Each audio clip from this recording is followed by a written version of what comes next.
আমার তো বিয়ের বয়স পার হয়ে যেতেছে, বিয়েটা আমার দিয়া লাও, আমার বিয়ে দাও, আমি রাজি, আমি বিয়ে করবো।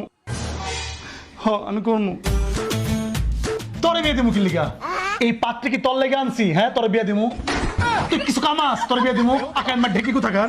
হ্যাঁ, কত মানুষের কাছে কয় রাখছি, এর লিগে একটা পাত্রীও কেউ রেডি করে দিতে পারে না। হ্যাঁ। সবাই খালি কয় কি করে আপনার ছেলে কি করে। খাইতে খাইতে তো সব ধ্বংস করে ফেলাইলি। চুল তো আমার মতো তোর পাক ধরছে, কিছু তো করতে পারলি না। বাপের হোটেলে খাইতে খুব বেশি ভাল লাগে। তুই চুপ থাক, ওটা খারাপ থাক।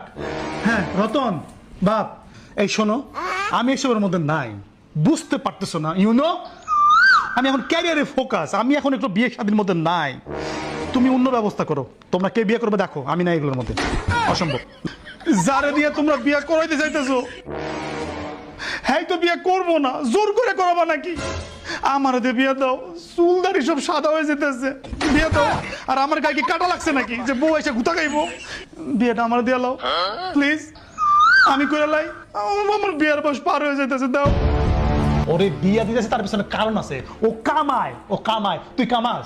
হ্যাঁ, চুলটা পাকায় ফেলাইছস, এরপর তো কোনো কাম করতে পারলি না। হ্যাঁ, নাম আবার রাখছিলাম মানিক, উফ, নামে খালি মানিক, এমনি কয়লার মতো কাম।